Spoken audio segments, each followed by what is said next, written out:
నీ ప్రేమకై పాటు రచయిత అంజనా గారు. అర్ధరాత్రి 1 అవుతున్న అర్జున్ ఇంకా ఇంటికి రాకపోవడంతో సుగన గారు కంగారుగా అనిపించి అను రూమ్ డోర్ కొడతారు. అను డోర్ ఓపెన్ చేసి చెప్పత్తయ్య అనడంతో అదే అను, ఇంతవరకు అర్జున్ ఇంటికి రాలేదు, నాకు కంగారుగా ఉందిరా సుగుణ గారు అంటారు. అనుకేం చెప్పాలో అర్థం కాక నువ్వు ఒకసారి బావకి కాల్ చేసావా అత్తయ్య అని అడుగుతుంది. సుగుణ గారు చేశానురా, అయినా వాడికి కాల్ లిఫ్ట్ చేయట్లేదు, ఎన్నిసార్లు చేసినా కట్ చేస్తున్నాడు, నాకు భయంగా ఉందిరా, వెళ్ళి ఒకసారి చూసి వస్తావా అని చెప్పడంతో అను టైం చూసి అత్తయ్య టైం ఇప్పటికే చాలా అయిపోయింది కదా, బావ రేపు పొద్దున్న వస్తాడులే, నువ్వు వెళ్ళి ప్రశాంతంగా నిద్రపో అని అను చెప్తుంది. సుగుణ గారు అర్జున్ రాలేదు అన్న కోపం బాధ ఎలా బయట పెట్టాలో తెలియక అను మీద కోపంగా, ఎందుకని వాడంటే నీకు ఇష్టం లేదా, వాడు ఎలా పోయినా నీకు బాధ లేదా, నువ్వు వాడిని పట్టించుకోవా, సరే ఎందుకులే, వాడు ఎలా చేస్తే నీకెందుకు అని సుగుణ గారి కోపంగా అని అక్కడి నుంచి వెళ్ళిపోతూ వెనక్కి తిరిగి, నేనే తప్పు చేశాను, నువ్వేదో వాడిని ప్రేమించావని అపోహపడి నీకు ఇచ్చి పెళ్లి చేశాను, అదే నేను చేసిన తప్పు అని సుగుణ గారు కూడా అను మీద సీరియస్ అవుతారు. అను చేయని తప్పుకి అందరూ తను దోసుగా చూడటం అనుకి బాధగా అనిపించి, ఎందుకు అత్తయ్య అంత పెద్ద మాటలు, నేను వేరే బావ ఎక్కడ ఉన్నాడో చూసి వస్తాను అని అను వెళ్తుంటే, వద్దు నువ్వెక్కడికి వెళ్ళకు, నేను మీ మావయ్యకి కాల్ చేసి వాడు ఎక్కడ ఉన్నాడో కనుక్కోమంటాను, లేకపోతే వాడి ఫ్రెండ్ సత్య ఉన్నాడు కదా వాడికి కాల్ చేస్తాను, నువ్వు ఎక్కడికి వెళ్ళవసరం లేదు, నీ రూమ్లోకి వెళ్ళి ప్రశాంతంగా నిద్రపో అని కోపంగా చెప్పేసి సుగుణ గారు అక్కడి నుంచి వెళ్ళిపోతారు. సుగుణ గారు సహా అందరూ తను ఎలా మాటలు అనడం అనుని ఇంకా కృంగతీస్తుంది. అప్పుడు సుగుణ గారికి కూడా తెలియదు తన మాటల వల్ల అను ఎలాంటి నిర్ణయాలు తీసుకుంటుందో అని. సుగుణ గారు అక్కడ నుంచి వెళ్ళిపోవటంతో అనుకి ఏం తోచక, సరే ఒకసారి వెళ్ళి చూసేద్దాం అని అర్జున్ని మొన్న తీసుకువచ్చిన వారికి వెళ్ళి అక్కడ అడుగుతుంది. అక్కడ మేనేజర్, అవును మేడం వచ్చారు, ఆ సార్ వేరే రూమ్లో ఉన్నారు అని బార్లో ఉన్న మేనేజర్ అర్జున్ ఉన్న రూమ్లోకి పంపిస్తాడు. పాపం ఆమెకి తెలియదు ఆ రాత్రి తర్వాత తన జీవితంలో అందరూ తను అసహించుకుంటారు అని. అను రూమ్లోకి వెళ్ళిన తర్వాత అర్జున్ మత్తుగా నిద్రపోతూ ఉంటాడు. అను ఎంత లేపుదామని ట్రై చేసినా అర్జున్ లాగా కాకుండా అంతే అనుని తన మీదకు లాక్కొని మత్తుతో అనుని ఆక్రమించుకుంటాడు. అర్జున్ కొన్ని గంటలకు అనును వదిలేసి దూరం జరిగి ఆ మత్తులోనే నిద్రపోవడంతో అను ఒంటి మీద గాయాలతో అక్కడి నుంచి తన బట్టలని సరిగ్గా వేసుకుని తను వచ్చిన దాన్ని ఇంటికి వెళ్ళిపోయి వాష్రూమ్లోకి వెళ్ళి అర్జున్ తనతో ప్రవర్తించిన తీరు గుర్తుకు చేసుకుంటూ, ఎందుకు ఇలా చేశావు బావా, ఇప్పుడు నేనేం చెయ్యాలి అని ఆలోచిస్తూ షవర్ కిందే నిలబడి ఉంటుంది. కొంచెం సేపటికి అను ఒక నిర్ణయానికి వచ్చి రెడీ అయ్యి తన రూమ్లో పడుకొని ఉంటుంది. ఉదయం 10 గంటలకు మెలకు వచ్చిన అర్జున్ లేచి కూర్చొని చుట్టూ చూస్తాడు. ఏంటి నేను ఎక్కడ ఉన్నాను అని రాత్రి జరిగింది అంతా గుర్తు తెచ్చుకుంటాడు. అంటే అర్జున్కి తాగిన మత్తులో అక్కడే పడిపోయి నిద్రపోవటం వారికే గుర్తుంది. కానీ అను గురించి అర్జున్కి అసలేమీ గుర్తులేదు. అర్జున్కి ఎందుకో బాడీ పెయిన్స్ కనిపించి అది ఫుల్గా తాగడం వల్లేమో హెడేక్ ఇదంతా అని అనుకుని ఇంటికి బయలుదేరుతాడు. ఇంట్లో అను తన రూమ్లో నిద్రపోతూ ఉంటుంది. అను వాళ్ళ అమ్మ నాన్న ఎంత అనుని నిద్రలేపినా లేవకపోవటంతో పైగా తన ఒళ్ళంతా ఫీవర్తో కాలిపోతూ ఉంటుంది. పద్మ గారు రాజేంద్ర గారు కంగారుగా సుగుణ గారిని పిలిచి, వదిన అనుకి ఫీవర్గా ఉంది అని చెప్పడంతో సుగుణ గారు నైట్ అనుతో జరిగిందంతా గుర్తు తెచ్చుకొని, దానికి ఏదైతే నాకెందుకు, పోవదిన నా టెన్షన్లో నేనున్నాను, ఇంకా అర్జున్ ఇంటికి రాలేదు అని మాట్లాడుతూ ఉండగా అర్జున్ అప్పుడే ఇంట్లోకి వస్తూ ఉంటాడు.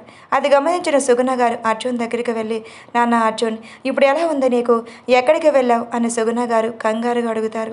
అర్జున్ అసహనంగా ఫీల్ అవుతూ, అమ్మ నాకు ఇప్పుడు బాగానే ఉంది, నువ్వు కొంచెం నాకు దూరం జరుగు అని చిరాగ్గా చెప్పి అక్కడి నుంచి వెళ్ళిపోతూ ఉండగా రాజేంద్ర గారు, అర్జున్ ఒక్క నిమిషం ఆగురా, అనుకి ఫీవర్గా ఉంది, తన హాస్పిటల్లో జాయిన్ చేద్దాం అని అంటాడు. అర్జున్కి అని పేరు చెప్పగానే ఇరిటేట్ అవుతూ, ఏంటి నేను దాని హాస్పిటల్ జాయిన్ చేయాలా అని చిరాగ్గా అంటాడు. అదేంటి అర్జున్ అలా అంటావు, అదే నీ భార్య, నువ్వు తన్ని ఇలా మాట్లాడడం నాకు ఏమాత్రం నచ్చలేదు అని పద్మగారు అనడంతో, చూడండి అత్తయ్య అది నా భార్య ఎప్పటికీ కాలేదు అని రూమ్లోకి వెళ్ళిపోతూ ఉంటాడు. రాజేంద్ర గారు బాధగా, మన అనుని మనమే హాస్పిటల్లో జాయిన్ చేద్దాం అని అనుని తీసుకొని హాస్పిటల్లో జాయిన్ చేస్తారు. హాస్పిటల్లో డాక్టర్ ఎదురుగా కూర్చొని ఉన్న రాజేంద్ర ప్రసాద్ గారు, పద్మ గారు కంగారుగా డాక్టర్ గారు ఏం చెప్తారా అని ఎదురు చూస్తూ ఉంటారు. ఇందులో డాక్టర్ గారు మాట్లాడుతూ, మీ అమ్మాయి మీద రేట్ చేయడం జరిగింది అని డాక్టర్ గారు చెప్పడంతో, డాక్టర్ అతని ఇంట్లోనే ఉంది, ఎక్కడికి వెళ్ళలేదు, ఎలా ఇలా జరిగింది అని పద్మ గారు ఏడుస్తూ ఉంటారు. డాక్టర్ గారు, ఏమో అండి నాకు తెలియదు, కానీ మీ అమ్మాయి చాలా నరకం అనుభవించింది, తన ఆరోగ్యపరంగా కూడా చాలా వీక్గా ఉంది, తనకి మంచి ఫుడ్ పెట్టండి, అలాగే తను బాగా చూసుకోండి అని డాక్టర్ గారు చెప్తుంది. రాజేంద్ర గారు ఓకే డాక్టర్ అని అనుని తీసుకొని ఇంటికి స్టార్ట్ అవుతారు. పద్మ గారు అనుకి కొంచెం నీరసం తగ్గి హెల్తీగా ఉండడం గమనించి ఆవిడ అనుని అడుగుతుంది. అనుకి ఏం చెప్పాలో అర్థం కాక అలాగే మౌనంగా ఉండిపోతే పద్మ గారు కూడా కోపం తెచ్చుకొని, నువ్వు ఇప్పటికీ మాట్లాడకపోతే ఎలా అను, అందరూ నిన్ను అసహించుకుంటున్నారు, నువ్వు ఇప్పుడు కూడా నిశ్శబ్దంగా ఉంటే నీ జీవితం ఇంకా నీకు తిరుగురాదు అని పద్మ గారు అరుస్తారు. ఆయన అను ఏం మాట్లాడకుండా తనలో తాను ఇంకేం మాట్లాడాలి అమ్మా, నా ప్రాణం అనుకున్న నా బావ నన్ను ప్రేమించట్లేదు, పైగా ఇదంతా తన వల్లే జరిగిందని నేను ఎలా చెప్పను, అసలు దానికి గుర్తుంటుందా అనే నమ్మకం తనే నన్ను ఇలా చేశాడని ఆలోచిస్తూ ఉండిపోతుంది. ఆ రోజు నుంచి అను ఎవరితో మాట్లాడదు, తన లోకంలో తాను ఉంటుంది.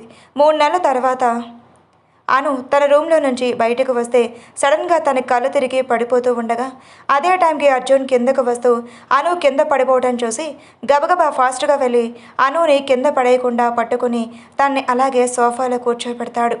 అర్జున్, అత్తయ్య ఎక్కడున్నావమ్మా అని పిలుస్తాడు. వాళ్ళ రూమ్లో నుంచి బయటకు వచ్చిన పద్మగారు అను దగ్గరికి ఫాస్ట్గా వెళ్ళి ఏమైందమ్మా అని తను పక్కనే కూర్చొని అడుగుతుంది.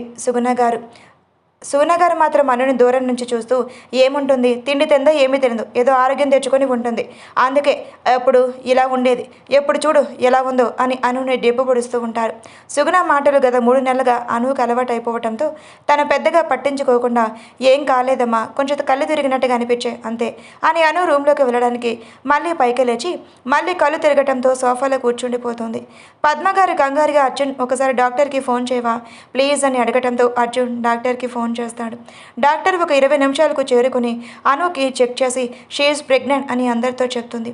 డాక్టర్ చెప్పిన మాటలకు అందరికీ కోపం వస్తుంది. అర్జున్ అను దగ్గరికి ఫాస్ట్గా వెళ్ళి తన మంచం మీద లేపి తన చెంప మీద ఈడ్చిపెట్టి కొడతాడు. అను ఆయన ఒక్క మాట కూడా మాట్లాడకుండా అలాగే ఉండిపోతుంది. చీ, నీలాంటి ఆడదాన్ని నేను ఎక్కడ చూడలేదు, వాడైనా ఆ రోజు హాస్పిటల్ నిన్ను కొట్టాడే, వాడైనా ఈ కడుపుకి కారణం అని అనుని అసహ్యంగా చూస్తూ మాట్లాడతాడు.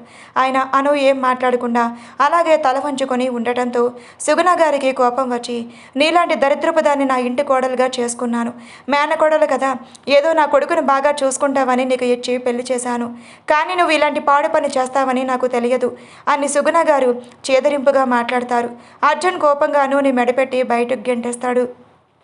5 సంవత్సరాలు తర్వాత ఒక చిన్న ఇంట్లో బెడ్రూమ్లో ఒక 5 ఏళ్ల బాబు పడుకొని నిద్రపోతూ ఉంటాడు. తన పక్కనే పడుకొని నిద్రపోతున్న అనుకి ఎందుకో ఒక్కసారిగా జరిగిందంతా గుర్తుకు వచ్చి లేచి కూర్చుంది. టైం చూస్తే అప్పటికి 2 కావస్తూ ఉంటుంది. అనుకి ఎందుకో తన మనసంతా కలవరంగా అనిపించి దిగులుగా అలాగే కూర్చొని ఉంటుంది. అలా టైం గడిచిపోతూ ఉదయం 5 గంటలకు అలారం మోగుతుంది. అను అలారం ఆఫ్ చేసి తన పనులన్నీ పూర్తి చేసుకుని క్యూట్గా మంచం మీద నిద్రపోతున్న బాబు దగ్గరికి వచ్చి, కన్నా లెగురా, ఊరికే టైం అవుతుంది, లే నాన్న, డ్యూటీకి వెళ్ళాలి కదా, ప్లీజ్ రా లెగు అని అను వాడిని లేపుతూ ఉంటుంది. వాడు అప్పుడే నిద్ర లేచి గుడ్ మార్నింగ్ అమ్మా అని అను బొగ్గ మీద ముద్దు పెడతాడు. అను వాడిని గుండెలకు హత్తుకొని గుడ్ మార్నింగ్ అయ్యాన్స్ బంగారం అని అంటాడు అని చెప్తుంది. అను కొన్ని నిమిషాలకి వాడిని వదిలి, పదకన్నా నీకు స్నానం చేపిస్తాను అని అంటుంది. వాడి వద్దమ్మా, నేను ఇప్పుడు పెద్దవాడిని అవుతున్నా, నువ్వు వెళ్ళి నీ పని చూసుకో, నేను రెడీ వస్తా అని వాడు బాత్రూంలోకి వెళ్ళిపోతాడు. ఇంతలో బయట ఒక పెద్ద ఆవిడ వచ్చి, అమ్మ అను ఒకసారి బయటికి రా అని పిలుస్తుంది. అను వస్తున్నా పెద్దమ్మ బయటకు వచ్చి చూస్తుంది. ఆవిడ అను వెళ్ళే అంతవరకు అక్కడే ఉండి చూస్తూ ఉంటుంది. ఏంటి పెద్దమ్మ, ఎందుకు పిలిచావని అను అడిగితే, అది అయాన్ష్ బాబు ఏం చేస్తున్నాడు అని అడుగుతుంది. వాడు ఇప్పుడే నిద్ర లేచి స్నానానికి వెళ్ళాడు పెద్దమ్మ, ఏంటి ఏమైనా పని అని అడిగితే, లేదు ఇదిగో ఈ బాక్స్లో చికెన్ కర్రీ ఉంది, వాడికి పెట్టు అని ఆవిడ అనుకి బాక్స్ ఇచ్చి వెళ్ళిపోతుంది. అను ఆ బాక్స్ తీసుకొని ఆ బాక్స్ కిచెన్లో పెట్టేసి రూమ్లోకి వెళ్ళి చూస్తుంది. అప్పటికి అయాన్స్ తొందరగా రెడీ, అమ్మ తొందరగా బ్రేక్ఫాస్ట్ పెట్టు, స్కూల్ టైం అవుతుంది అని అంటాడు. కన్నా 5 మినిట్స్, నువ్వు వెళ్ళి హాల్లో కూర్చో, నేను కూడా ఫ్రెష్ అప్ అయి వస్తా అని అను కూడా ఫ్రెష్ అవ్వడానికి వెళ్ళిపోతుంది. అను ఫాస్ట్గా ఫ్రెష్ అయ్యి బయటకు వచ్చే టైం చూస్తుంది. ఇంకా 10 మినిట్స్ ఉండటంతో ఫాస్ట్గా రెడీ అయ్యి అయాన్స్కి బ్రేక్ఫాస్ట్ తినిపించి వాడిని స్కూల్లో వదిలిపెట్టి తను కూడా ఆఫీస్కి వెళ్ళిపోతుంది. ఇంద్రభవనం లాంటి ఇంట్లో బెడ్ మీద నిద్రపోతూ ఉన్న రవి కాల్ రావడంతో నిద్రలేచి చెప్పండి అని అంటాడు. అదే సార్, అర్జెంట్ కంపెనీ ప్రాజెక్ట్ వెళ్తుంది, వెళ్తుందేమో అని మ్యాటర్ లీక్ అయ్యింది అని అతని మేనేజర్ చెప్తాడు. రవి కోపంగా అలా జాటానికి వీల్లేదు. వాడికి ఎలాంటి పరిస్థితుల్లోనూ టెండర్ దక్కకూడదు. మీరు ఏం చేస్తారో నాకు అనవసరం. అవసరమైతే ఆ కంపెనీ వాళ్ళని కూడా కొనేయండి అని రవి చెప్పి కాల్ కట్ చేస్తాడు. రమ్య రవికి కాల్ చేసి ఎక్కడున్నా, ఏం చేస్తున్నావు అని అడుగుతుంది. ఎక్కడుంటాను, ఇంట్లోనే ఉన్నా, ఆఫీస్కి స్టార్ట్ అవుతున్నాను అని చెప్తాడు. రమ్య బాధగా ఒకసారి అను గురించి ఆలోచించరా, ఈరోజు తన పుట్టినరోజు, అసలు తనెక్కడ ఉందో ఏంటో అని అంటుంటే ఎక్కడుంటుంది, తన వాడితో బాగానే ఉంది కదా అని రమ్య మాట్లాడుతూ ఉన్నా పట్టించుకోకుండా కాల్ కట్ చేసి పక్కన పడేస్తాడు. అర్జున్ కూడా రవి టెండర్ రాకుండా తన వంతు ప్రయత్నం తను చేస్తూ ఉంటాడు. వీళ్ళ జీవితాలు ఇలా ఉండగా అను జాబ్ చేస్తున్న కంపెనీకి చేరుకుంటుంది. ఆ కంపెనీ ఉంది. వచ్చి స్కూటీ పార్క్ చేసి కంపెనీలోకి వెళ్తూ నేమ్ బోర్డు మీద ఆర్ఎన్ ఇండస్ట్రీస్ అని ఉండటం చూసి, ఇది పేరుకి పెద్ద కంపెనీ, ఇందులో ఉండే బాస్ మాత్రం శాడిస్ట్ అని తిట్టుకుంటూ ఆఫీస్లోకి ఎంటర్ అవుతుంది. అను వెళ్ళిన కొంచెం సేపటికి కంపెనీ సీఈఓ అయిన రానా కూడా ఆఫీస్కి వస్తాడు. అను తన క్యాబిన్ ఉండటం చూసి రానా పెదవుల మీద ఇవాళ స్మైల్ వచ్చి తన క్యాబిన్లోకి వెళ్ళి చైర్లో కూర్చొని క్రాస్ లెగ్స్ వేసుకొని అనుకి కాల్ చేస్తాడు. అని కాల్ లిఫ్ట్ చెప్పండి సార్ అని అనటంతో ఏం చేస్తున్నావు అని ఈవెల్ స్మైల్తో అడుగుతాడు. అను మనసులో చెత్తదవా, ఏం చేస్తాను, వర్క్ చేస్తాను, అది కూడా తెలియకుండా మళ్ళీ ఏం చేస్తున్నావు అని అడుగుతున్నావా, దుర్మార్గుడా, ఎందుకురా ఫోన్ చేసినని విసిగిస్తావు అని తిట్టుకుంటుంది. పైకి మాత్రం అదే సార్, కొంచెం ఫైల్ పెండింగ్ ఉంటే అది చూస్తున్నాను అని అంటుంది. అవునా, సరే అయితే మరి నన్ను ఎందుకు తిట్టుకున్నావు అని రానా అడుగుతాడు. నేను మిమ్మల్ని తిట్టుకోవడం ఏంటి సార్, నేను మిమ్మల్ని తిట్టుకోలేదు, మీరు నాకు దేవుడితో సమానం అని కోపంగా అను చెప్తుంది.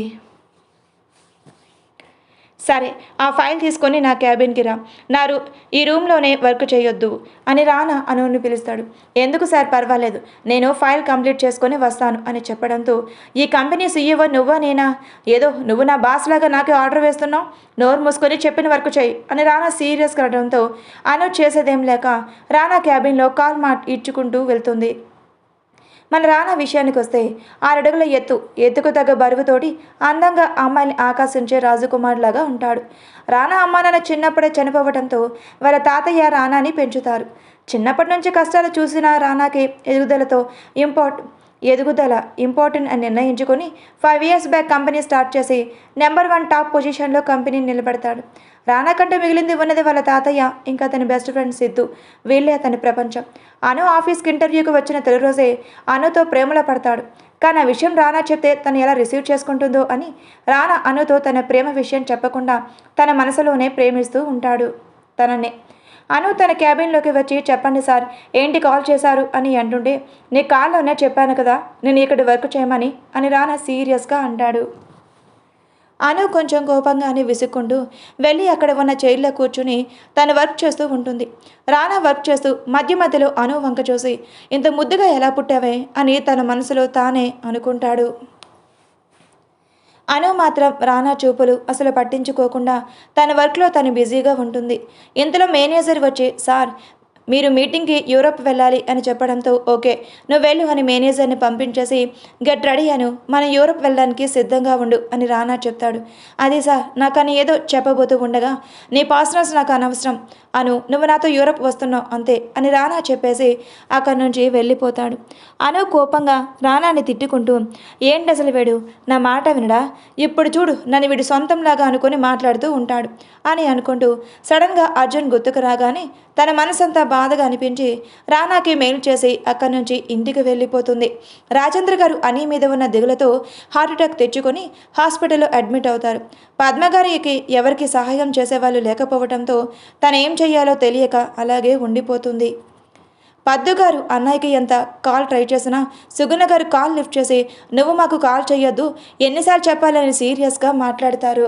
పద్దు గారు ఏడుస్తూ వదిన ఒక్కసారి నా మాట విను, ఆయన పరిస్థితి ఏం బాగాలేదు, హాస్పిటల్లో ఉన్నాం, ఆపరేషన్కి డబ్బు కట్టాలి, లేకపోతే ఆయన మనకు దక్కరు అని పద్మగారు ఎంతగా బాధపడుతూ చెప్పినా సుగుణ గారు అవేం పట్టించుకోకుండా మీరు ఎలా చేస్తే మాకెందుకు, ఆయన అది చేసిన ద్రోహానికి మీకు ఆ మాత్రం శిక్ష పడాలే, మీరు ఎంతైనా దాని కన్న తల్లిదండ్రులు కదా అని సుగుణ గారు పద్మగారిని చేదరింపుగా మాట్లాడతారు. పద్మగారు ఆ మాటలు తట్టుకోలేక అక్కడే స్పృహ తప్పి పడిపోతూ ఉండగా హాస్పిటల్కి ఏదో పని మీద వచ్చిన రమ్య పద్మగారిని చూసి ఆంటీ అని ఫాస్ట్గా వచ్చి పద్మగారిని పట్టుకుంటుంది. రమ్య పద్మగారిని పట్టుకొని ఒక చైర్లో కూర్చోబెట్టి ఏమైంది అండి రమ్య అడగడంతో, రమ్య అది అంకుల్కి హార్ట్ స్ట్రోక్ వచ్చిందిరా, అమౌంట్ కట్టకపోతే ఆపరేషన్ చేయమంటున్నారు, ఆయన ప్రాణానికే ప్రమాదం అంటున్నారు అని పద్మగారు చెప్తారు. ఇంత జరుగుతున్నా మీరు నాకు ఎందుకు చెప్పలేదంటే, నేను మీ కూతురులాగా కాదా అని రమ్య బాధగా అడగటంతో, ఎందుకురా తను అను గుర్తు చేశావు, అది అసలు ఏ తప్పు చేసిందో ఏమో ఎవరికీ తెలియదు, కానీ దాన్ని మాత్రం అందరూ ఒక పురుగును చూసినట్టు చూస్తున్నారు, అది ఎలా ఉందో ఎక్కడ ఉందో తెలియక ఆయన దిగులుతో ఆయనకి ఇలా అయ్యింది, అది ఎక్కడ ఉన్నా సంతోషంగా ఉంటే అదే చాలు అని పద్మగారు అంటారు.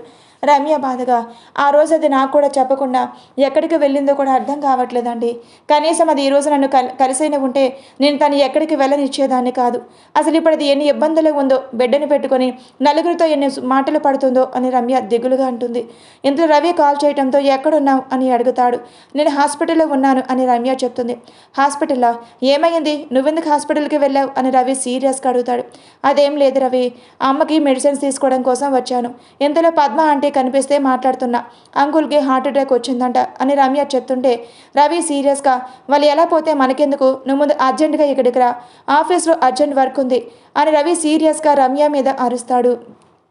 రమ్య బాధగా మనసులోని, ఆ రోజు అను డబ్బులు తీసుకువచ్చి నాకు ఇచ్చి ఉండకపోతే ఈరోజు మీ నాన్న ప్రాణాలతో ఉండేవాడు కాదురా, ఆ నిజం నువ్వు ఎప్పటికీ తెలుసుకుంటావో ఏంటో, అనవసరంగా అనుని తిట్టుకుంటున్నావు, తను నీకోసం వాళ్ళ బావతో ఇష్టం లేని పెళ్లి చేసుకుంది అని రమ్య అనుకుంటూ ఉంటుంది. కొంచెం సేపటికి రమ్య తేరుకొని, సరే అండి నేను ఆఫీస్కి వెళ్తున్నాను, అర్జెంట్ వర్క్ ఉంది, మీకు నేను ఆఫీస్కి వెళ్ళి కాల్ చేస్తాను అని రమ్య చెప్పడంతో, సరేరా కొంచెం ఏమీ అనుకోకుండా మనీ అడ్జస్ట్ చేయరా, నాకు ఎవరిని అడగాలో తెలియట్లేదు అని పద్మగారు బాధగా అడుగుతారు. ఇంటికి వెళ్ళిన అనుకి ఎంతకీ అర్జున్ ఆలోచనలు వేడకపోవడంతో తల విదిలించుకొని, అయినా నేను బావ గురించి ఎంతలా ఆలోచిస్తున్నాను, అసలు నేను బావకి గుర్తున్నానా, అసలు నేనంటూ బ్రతుకున్నాను అని వాళ్ళకి తెలుసా అని ఆలోచిస్తూ ఉంటుంది. ఇంతలో అయ్యాన్ స్కూల్ నుంచి ఫోన్ రావడంతో కాల్ లిఫ్ట్ చేసి, చెప్పండి మేడం అని అంటుంది. స్కూల్ వాళ్ళు చెప్పింది విన్నాను, కంగారుగా ఇప్పుడు ఎలా ఉంది, ఎక్కడ ఉన్నాడు అని అను భయంగా అడుగుతుంది. అవతల వైపు కాల్లో మాట్లాడుతూ ఉన్న స్కూల్ టీచర్, పలానా హాస్పిటల్లో ఉన్నాడు మేడం, నేను ఇక్కడే ఉన్నాను, మీరు తొందరగా హాస్పిటల్కి రండి అని ఆవిడ కాల్ కట్ చేస్తుంది. అను భయంగా ఏడుస్తూ బయటికి వెళ్ళటంతో ఎదురుగా అప్పుడే రానా కారు వచ్చి ఆగుతుంది. ఆయన అను రానాని ఏమాత్రం పట్టించుకోకుండా ఫాస్ట్గా పరిగెడుతూ ఆటో కనిపించడంతో ఆటో ఎక్కి హాస్పిటల్ అడ్రస్కి చెప్తుంది. అతను అరగంట కల హాస్పిటల్ ముందు ఆటో ఆపుతాడు. అని ఫాస్ట్గా ఆటో దిగి అతనికి డబ్బులు ఇచ్చేసి హాస్పిటల్లో పరిగెడుతుంది. అను వెనకే ఫాలో అయిన రానా అసలు అను ఎక్కడికి వెళ్తుంది అని ఆలోచిస్తూ అది హాస్పిటల్ అడ్రస్ కావడంతో రానా కూడా ఫాస్ట్గా హాస్పిటల్కి వెళ్తాడు. అను హాస్పిటల్కి వెళ్ళి రిసెప్షనిస్ట్ దగ్గర అయాన్స్ అనే పేరు చెప్పి ఎక్కడ అని అడుగుతుంది. రిసెప్షనిస్ట్ పలానా రూమ్లో ఉన్నారు మేడం, మీరు వెళ్ళండి అని చెప్పడంతో అను ఫాస్ట్గా అరుణ్ దగ్గరికి వెళ్ళి చూస్తుంది. అది ఐసీయూ రూమ్ కాబట్టి తన లోపలికి రానివ్వరు. డాక్టర్స్ కొంచెం సేపటికి బయటకు వచ్చి అయాన్స్ గురించి అనుతో చెప్తారు.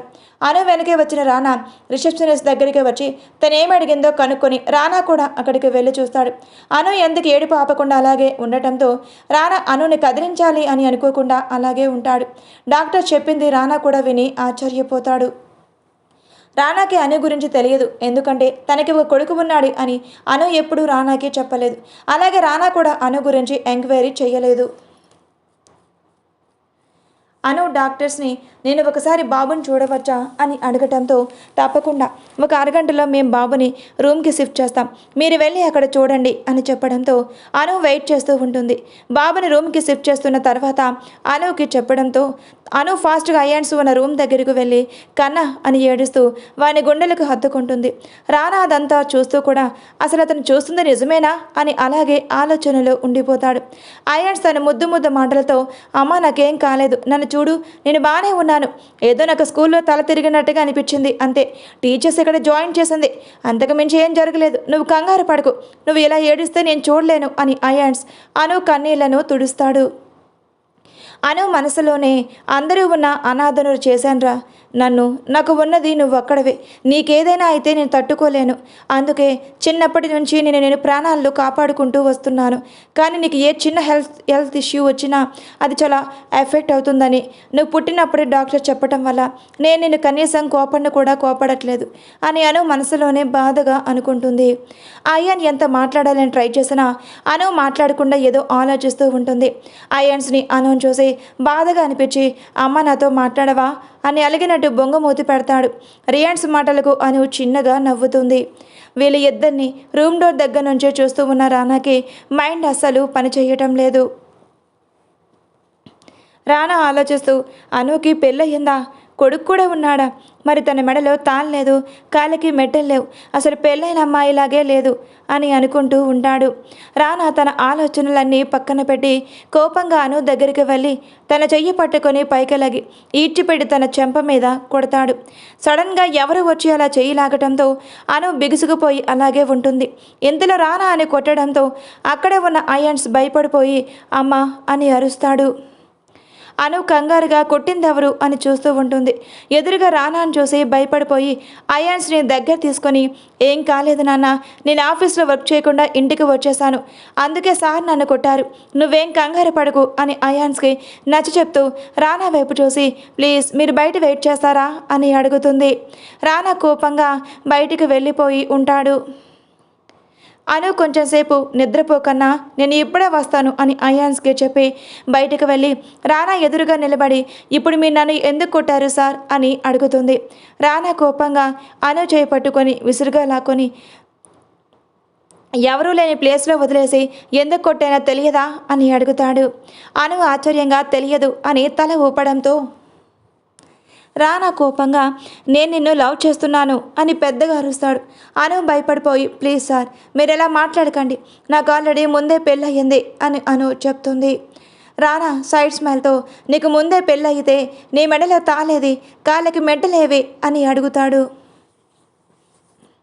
సార్ నా పాస్టర్స్ మీకు ఎందుకు, మీరు జస్ట్ నాకు జాబ్ ఇచ్చారు, నేను మీ దగ్గర జాబ్ చేస్తున్నాను అంతే, అంతకు మించి మీరు నా పాస్టర్స్ అడగొద్దు అని అను కోపంగా చెప్తుంది. రానా ఇంకా కోపంగా ఇంకో చెంప మీద కూడా కొట్టడంతో అను కింద పడిపోతుంది. రానా అను దగ్గరికి వెళ్ళి తనని పైకి లేపి చెప్పి, నీ హస్బెండ్ పేరేంటి, అసలు ఆ పిల్లోడు నీ కొడుకేనా, వాడెవరికి పుట్టాడు, నీకు పెళ్లి కాకముందే పుట్టాడా అని రానా నీచంగా మాట్లాడటంతో అను కోపంగా రానా చెంప మీద ఫోర్స్గా కొడుతుంది. ఒక ఆడది బిడ్డని ఒంటరిగా ఉంచడం అంటే ఎంత కష్టమో నీకేం తెలుసు సార్, ఆయన మీ మగవాళ్ళందరూ ఆడవాళ్ళని ఎప్పుడు కించపరిచి మాట్లాడతారు అని కోపంగా అరుస్తుంది. ఆయన మీరేం అడిగారు, నా భర్త గురించే కదా, నా భర్త ఎవరో తెలుసుకొని మీరేం చేస్తారు అని సీరియస్గా అడుగుతుంది.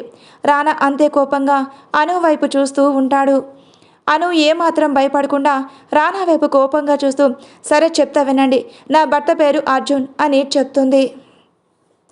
రానా ఏం మాట్లాడకుండా అను చెప్పేదే వింటాడు.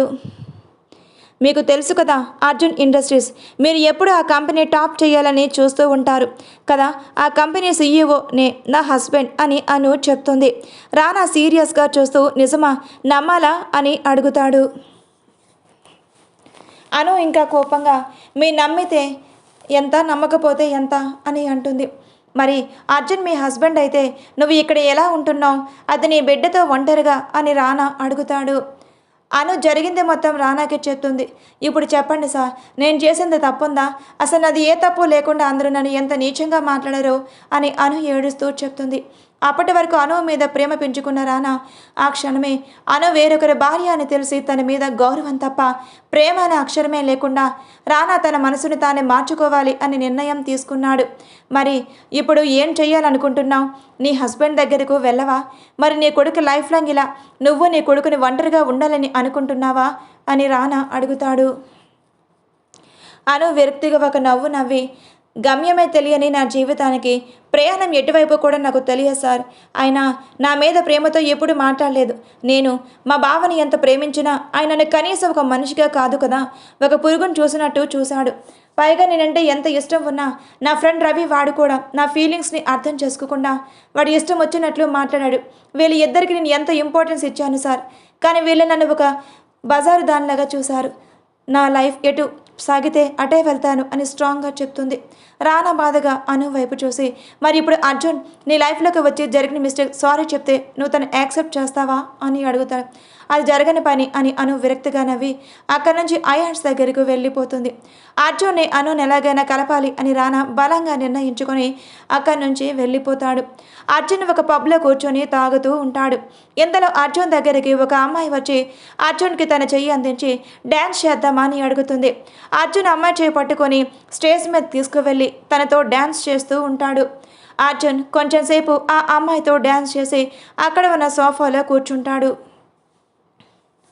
ఆ అమ్మాయి కూడా అర్జున్ పక్కనే కూర్చొని అర్జున్కి డ్రింక్ తాగిస్తూ ఉంటుంది. అర్జున్ ఇంకా మత్తులోకి వెళ్ళిపోతూ ఉంటాడు. ఆ అమ్మాయి ఫోన్కి నిత్య కాల్ చేసి నీకు చెప్పిన మ్యాటర్ ఎంతవరకు వచ్చింది అని అడుగుతుంది. అమ్మాయి ఓకే మేడం అయిపోయింది, మీరు ఇక ఆ విషయం పట్టించుకోకండి, ఈ రోజుతో అర్జున్ చాప్టర్ క్లోజ్ అని అంటుంది. అర్జున్ మత్తుగా మాట్లాడుతూ ఉంటాడు. ఆ అమ్మాయి అర్జున్ని రూమ్లోకి తీసుకుని వెళ్ళి పడుకోబెడుతుంది. ఆ అమ్మాయి అర్జున్ని పడుకోబెట్టి అర్జున్ మీద అమ్మాయి వాలుతుంది. అర్జున్కి ఏదో గుర్తుకి వస్తున్నట్లుగా అనిపించి ఆ అమ్మాయిని విసురుగా పక్కకు నెట్టేస్తాడు. ఒక్కసారిగా అర్జున్కి అనుతో ఆ రోజు జరిగినప్పుడు అనుతో కలిసిన సంఘటన అర్జున్కి తన కళ్ళ ముందే మెదులుతూ ఉంటుంది. అప్పటి వరకు తాగిన మత్తు అంతా అర్జున్కి దిగిపోయి అంటే అను నాతో ఇంటిమేట్ అవ్వడం వల్లే తనకి ప్రెగ్నెన్సీ వచ్చిందా, అందుకే ఆ రోజు అను ఎంత నాకు నిజం చెప్పాలని ట్రై చేసినా నేను తను పట్టించుకోకుండా ఇంట్లో నుంచి గెంటేశాను అని అక్కడి నుంచి అర్జున్ ఫాస్ట్గా ఇంటికి స్టార్ట్ అవుతాడు. ఆ అమ్మాయి నిత్య మళ్ళీ కాల్ చేసి ప్లాన్ ఎంతవరకు వచ్చింది అని అడుగుతుంది. ఆ అమ్మాయి ప్లాన్ బెడ్స్ కొట్టింది మేడం అని చెప్తుంది. వాట్ ఏమంటున్నావు అని నిత్య కోపంగా అడుగుతుంది. సారీ మేడం, అతను నేను చాలా డైవర్ట్ చేయాలని చూశాను, కానీ అతను నన్ను విసిరి నెట్టేసి ఇక్కడి నుంచి వెళ్ళిపోయాడు అని ఆ అమ్మాయి చెప్తుంది. నిత్య కోపంగా అనవసరంగా లక్షలు పెట్టి నిన్ను అక్కడికి పంపించాను, అంతా నా తప్పే, నీకు బదులు వేరే ఎవరికి ఈ పని చెప్పినా పని ఈజీగా చేస్తారు అని అంటుంది. ఆ అమ్మాయి మనసులోనే అబ్బో ఈవిడి గారు నాకు చెప్పాలి, అందరి జీవితాలు నాశనం చేస్తూ ఉంటుంది, ఈవిడేదో గొప్ప త్యాగమూర్తిలాగా మాట్లాడుతుంది అని అనుకుని సారీ మేడం, మీ డబ్బులు మీకు రిటర్న్ చేస్తాను అని చెప్పి ఆ అమ్మాయి కాల్ కట్ చేస్తుంది. అర్జున్ కార్ డ్రైవ్ చేస్తూ అనుతో జరిగిన జ్ఞాపకాలు అన్నీ గుర్తు చేసుకుంటూ ఉంటాడు. రేపు ఒకసారి అను ఫ్రెండ్ని కలవాలి అని నిర్ణయించుకొని ఇంటికి వెళ్ళి అర్జున్ రూమ్లో నిద్ర పట్టక ఒకప్పుడు అను ఉన్న రూమ్లోకి వెళ్తాడు. ఆ రూమ్లోకి వెళ్ళి లైట్స్ ఆన్ చేయగానే ఆ గది నిండా అర్జున్ ఫొటోస్ ఉంటాయి. ఆ ఫొటోస్ మీద ఐ లవ్ యూ బావా అని రాసి ఉన్న ప్రతి ఫోటో అర్జున్ మనసుని కలిచివేస్తుంది. అర్జున్ బాధగా నేను నీ విషయంలో క్షమించరాని తప్పు చేశాను, అయినా నువ్వు నన్ను ఇంత ప్రేమించావంటే అది నా అదృష్టం అనే చెప్పుకోవాలి, కానీ నీ ప్రేమకు నేను అర్హుణ్ణే కాను అని తన మనసులో తానే అనుకుంటాడు. కనీసం నువ్వు కడుపుతో ఉన్నది కూడా చూడకుండా నిన్ను ఇంట్లో నుంచి బయటకు గెంటేశాను, అసలు ఇప్పుడు నువ్వు ఎలా ఉన్నావు, ఒంటరిగా బిడ్డని పెంచుతూ ఎన్ని కష్టాలు పడుతున్నావు అని అర్జున్ అను ఆలోచనతో ఆ రాత్రంతా నిద్రకు దూరం అయిపోతాడు. ఆ నెక్స్ట్ డే మార్నింగ్ అర్జున్కి వెలుగు వచ్చి చూస్తాడు. అప్పటికే టైం 10 కావడంతో ఫాస్ట్గా బెడ్ దిగి ఒక్కసారి ఆ రూమ్ మొత్తం చూసి నిన్న నైట్ జరిగింది మొత్తం గుర్తు తెచ్చుకుంటాడు. ఈ టైం దాకా నిద్రపోయానేంటి, అర్జెంటుగా అను ఫ్రెండ్ కలవాలి, అను ఫ్రెండ్ నెంబర్ అమ్మ దగ్గర ఉండొచ్చు అని అనుకుని ఫాస్ట్గా అర్జున్ రూమ్కి వెళ్ళి ఫ్రెష్ అప్ అయి సుగుణ గారి దగ్గరకు వెళ్తాడు. సుగుణ గారు కొడుకుని చూసి ఏమైందిరా, ఎలా వచ్చావని అడుగుతాడు. అమ్మ అది నీకు అను ఫ్రెండ్ తెలుసు కదా అని అర్జున్ అడుగుతాడు. సుగుణ గారు కోపంగా ఇప్పుడు ఆ దరిద్రపు కొట్టు దాని పేరు ఈ ఇంట్లో ఎత్తకూడదు అని కదా మీ అత్తయ్య వాళ్ళ ఇంట్లో నుంచి బయటకు వెళ్ళేలా చేసింది అని సుగుణ గారు అంటారు. అర్జున్ ఆశ్చర్యంగా సరే అమ్మా, అత్తయ్య వాళ్ళ సంగతి తర్వాత, ముందు నీకు అను ఫ్రెండ్ నెంబర్ తెలిస్తే నాకు ఇవ్వు అని అంటాడు. ఎందుకు అని సుగుణ గారు అడగటంతో అది అను గురించి అని చెప్తే ఆవిడకి నచ్చదు అని, అమ్మ అది బిజినెస్ పని మీద నాకు తన నెంబర్ కావాలి అని అర్జున్ అంటాడు. ఆవిడ దగ్గర ఉన్న రమ్య నెంబర్ అర్జున్కి ఇస్తుంది. సుగుణ గారు అర్జున్కి నెంబర్ ఇచ్చి ఈ నెంబర్ వర్క్ అవుతుందో లేదో నాకు తెలియదు, ఇది ఎప్పుడు ఆ దిక్కుమాలంది ఇంట్లో ఉన్నప్పుడు తను ఇచ్చిన నెంబర్, అది పని చేస్తుందో లేదో కూడా నాకు తెలియదు అని సుగుణ గారు అంటారు. అర్జున్కి సుగుణ గారు అలా అనువుని తిట్టడం అసలు నచ్చలేదు. కానీ కొన్ని నిజాలు తెలుసుకున్నాకే ఏదైనా మాట్లాడాలి అని నిర్ణయించుకొని అర్జున్ ఫాస్ట్గా తన రూమ్లోకి వెళ్ళి రమ్య ఫోన్ కాల్ చేస్తాడు. అవతల వైపు 2 రింగ్స్కి కాల్ లిఫ్ట్ చేసి హలో ఎవరు అని అడుగుతుంది. నేను అర్జున్ అని అర్జున్ చెప్పడంతో అర్జున్ అసలు మీరెవరు నాకు కాల్ చేశారు అని రమ్య సీరియస్గా అడుగుతుంది. అది నేను ఫ్రెండ్ అనుని అని తడబడుతూ వాళ్ళ బావని అని చెప్తాడు. రమ్యకి అర్జున్ గుర్తుకు వచ్చి హలో సార్ చెప్పండి, అయినా ఇప్పుడు మీ ఇంట్లో మా అను లేదు కదా, మరి మీరు ఎందుకు మాకు కాల్ చేశారు అని అడుగుతుంది. నేను మీతో ఫోన్లో కాదు విడిగా అర్జెంటుగా మాట్లాడాలి, మీరు ఈ రెస్టారెంట్కి రండి అని అర్జున్ అడుగుతాడు. రమ్య కోపంగా నేను మీతో మాట్లాడాలి అనుకోవట్లేదు, మీరు మా ఫ్రెండ్ విషయంలో చేసిన దారుణానికి అసలు మీరంటే అసహ్యం వేస్తుంది అని రమ్య చేదరింపుగా మాట్లాడుతుంది. ప్లీజ్ అండి అర్థం చేసుకోండి, ఇది నాకు అనుకి సంబంధించిన లైఫ్ అండ్ డెత్ మ్యాటర్. నేను అనుని ఎట్టి పరిస్థితుల్లో వదలాలని అనుకోవట్లేదు. తను ఎక్కడ ఉన్నా వెతికి తెచ్చుకుంటాను. అసలు ఏం జరిగిందో నేను మిమ్మల్ని అడగాలి, ప్లీజ్ మీరు ఒకసారి మీట్ అవ్వండి అని అర్జున్ ఎంతో రిక్వెస్ట్ చేయడంతో రమ్య ఒప్పుకుంటుంది. సరే అండి, నేను ఒక 10 నిమిషాల్లో బయలుదేరుతున్నాను, మీరు కూడా ఆ హోటల్కి రండి అని అర్జున్ చెప్పేసి కాల్ కట్ చేస్తాడు. అర్జున్ హోటల్కి వెళ్ళి రమ్య కోసం ఎదురు చూస్తూ ఉంటాడు. అర్జున్ వెళ్ళిన అరగంటకి రమ్య అక్కడికి వచ్చి చెప్పండి మీరేం తెలుసుకోవాలనుకుంటున్నారు అని రమ్య అడుగుతుంది.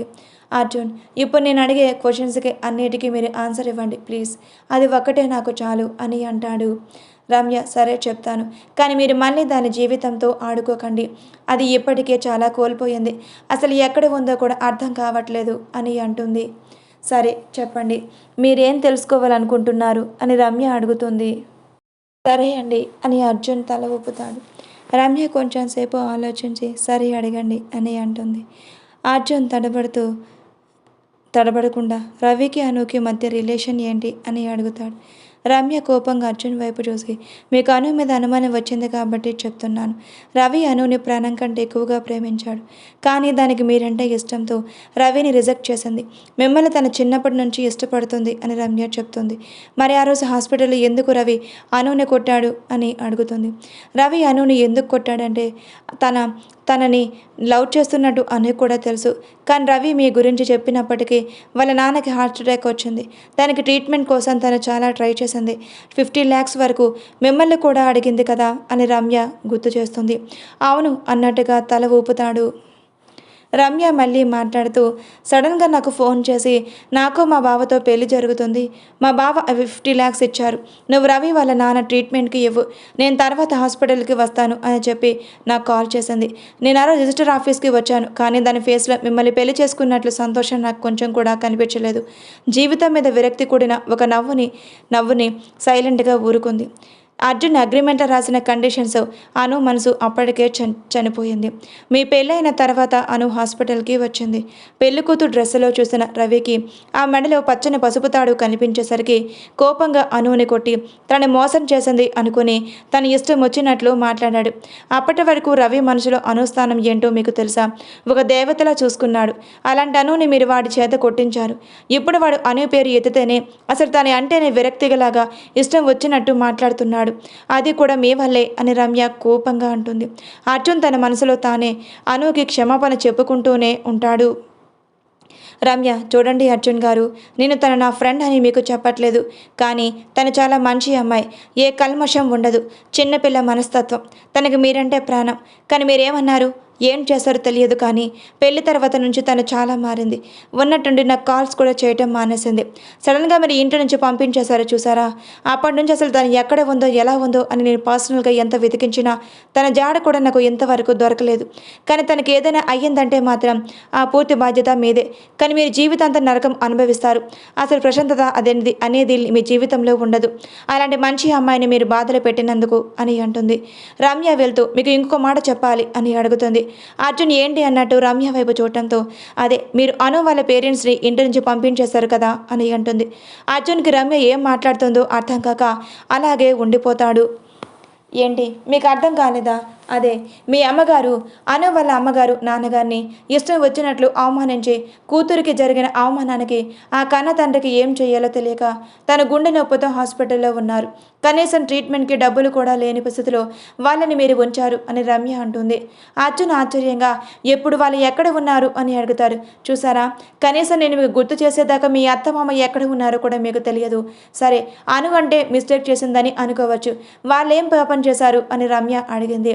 అర్జున్ దగ్గర సమాధానం లేక అలాగే మౌనంగా ఉండిపోతే, సర్లేండి, హాస్పిటల్ అడ్రస్ ఇస్తాను, మీరు వాళ్ళని కలిసి వాళ్ళని జాగ్రత్తగా చూసుకోండి అని చెప్పేసి వెళ్ళిపోతుంది.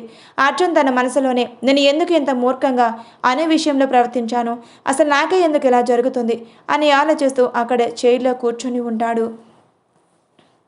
ఇంతలో అర్జున్ భుజం మీద ఎవరితో చేయి పడుతుంది. సడన్గా ఎవరు అని చెయ్యి వేసినట్టుగా అనిపించి ఎవరా అని చూసిన అర్జున్కి సత్య అక్కడ కనిపిస్తాడు. సత్య ఆశ్చర్యంగా నువ్వేంట్రా ఇక్కడ, ఈ మధ్య అసలు కనిపించట్లేదు, ఆఫీస్కి కూడా సరిగ్గా రావట్లేదు అని అడుగుతాడు. అర్జున్కి బాధగా అనిపించి తన ఏ విషయమైన సత్యతో తప్ప ఎవరితో షేర్ చేసుకోడు కాబట్టి అర్జున్ పైకి లేచి సత్యాన్ని గట్టిగా హక్ చేసుకుని బాధపడుతూ ఉంటాడు. సత్య ఇదివరకు ఎప్పుడు అర్జున్ని అలా చూడకపోవటంతో సత్యకి కూడా కొంచెం భయంగా అనిపించి ఏమైందిరా అని అర్జున్ నెమురుతూ అడుగుతాడు. అర్జున్ తనని తాను తమాయించుకొని నేను చాలా పెద్ద తప్పు చేశానురా అని అను విషయంలో నన్ను నేనే క్షమించుకోలేనంత తప్పు చేశాను అని అంటాడు. సత్యకి ఏం అర్థం కాక అసలు నువ్వేం మాట్లాడుతున్నావురా, అను విషయంలో నువ్వు తప్పు చేయడం అంటే తనే నీ విషయంలో తప్పు చేసింది అని అన్నావు కదా, పైగా ఎవరితో తిరిగి కడుపు తెచ్చుకున్నావు అని తన ఇష్టం వచ్చినట్లు మాట్లాడావు అని సత్య అంటాడు. నిజమేరా, నేను చేసిన పాపమే నా చేతి ఇలా మాట్లాడించింది. ఆ బిడ్డ ఎవరో కాదురా, నా బిడ్డ అను నన్ను చిన్నప్పటి నుంచి ప్రేమించింది. ఆ విషయం తెలుసుకోక నేను కోల్పోయాను, నా అనువుకి దూరం అయ్యాను అని సత్యతో మాట్లాడుతూ ఉండగా అర్జున్ సత్య ఇద్దరు మాట్లాడుకుంటూ ఉండగా ఎవరో వాళ్ళని చూసి క్లాప్స్ కొడుతున్నట్టుగా అనిపించి పక్కకు తిరిగి చూస్తారు. ఎదురుగా నిత్య క్లాప్స్ కొడుతూ అర్జున్ గ్రేట్ పర్సన్, నువ్వు అసలు అను ఎంత మంచి అమ్మాయి తెలుసా, నీ గురించి నేను తన దగ్గర ఎంత బ్యాడ్గా చెప్పినా తన మా బావాలంటే వాడు కాదు అని మాట మాత్రమే అనింది, కానీ నువ్వు ఒక మూర్ఖుడిలాగా ప్రేమించిన అమ్మాయిని దూరం చేసుకున్నావు. నిజంగా నీ నుంచి నేను దూరం అవ్వడంతో నేను చేస్తున్న తప్పేం లేదు అని నాకు ఇప్పుడే అర్థమవుతుంది. నేను నీకు ఏదో శిక్ష వేయాలి అనుకున్నా మా అన్నయ్యని కొట్టినందుకు, కానీ నీకే నువ్వు శిక్ష వేసుకున్నావు అని నిత్య అంటుంది. అర్జున్కి నిత్యకి అక్కడ చూసి అసలేం అర్థం కాక అనుతో నిత్య ఏం మాట్లాడిందో తెలియక అలాగే నిత్య చెప్పేది వింటూ ఉండిపోతాడు. నీలాంటి వాడిని ప్రేమించినట్టు నటించాను కాబట్టి సరిపోయింది, లేదంటే నా జీవితం కూడా అనులాగే నువ్వు మార్చేవాడివి. ఈ విషయంలో నేను నీకు థ్యాంక్స్ చెప్పొచ్చు అర్జున్, నువ్వు ఎప్పటికీ ఆడవాళ్ళ ప్రేమని అర్థం చేసుకోలేవు, అలాగే నీకు అను ప్రేమ పొందే అర్హత కూడా లేదు అని అంటుంది.